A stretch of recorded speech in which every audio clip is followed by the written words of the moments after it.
Have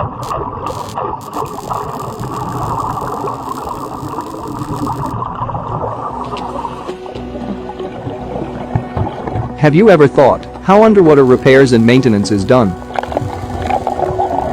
Well, it's almost the same as on ground. Except that everything down here is cooler and more dangerous. Welcome to the world of underwater welding. Also known as hyperbaric welding. This is one of the most well-paid occupations for commercial divers. Underwater welding was invented by a Soviet engineer, Konstantin Krenov, in 1932.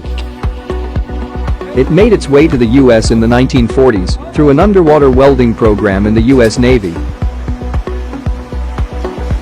Underwater welding work can go down up to 1,300 feet of saline water. The applications of hyperbaric welding are diverse.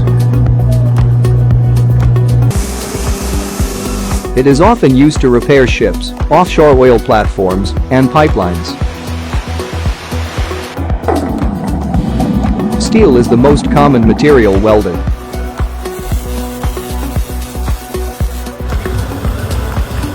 There are two types of underwater welding, wet and dry. Dry welding means the welding is carried out in a sealed chamber whose water is pumped out.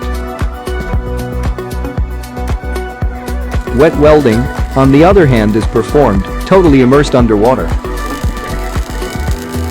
Underwater welding involves a lot of risk as well.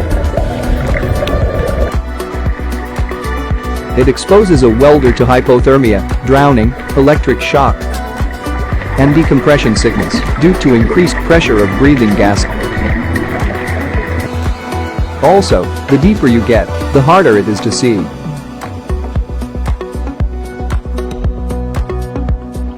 At times, underwater welders may even get tangled in the lines of their own equipment.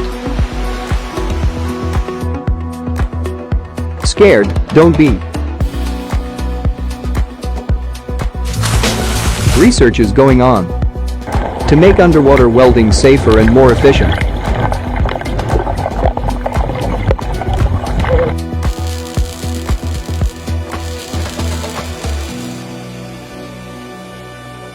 If you like the thrill of the seas, underwater welding could be one avenue you can explore.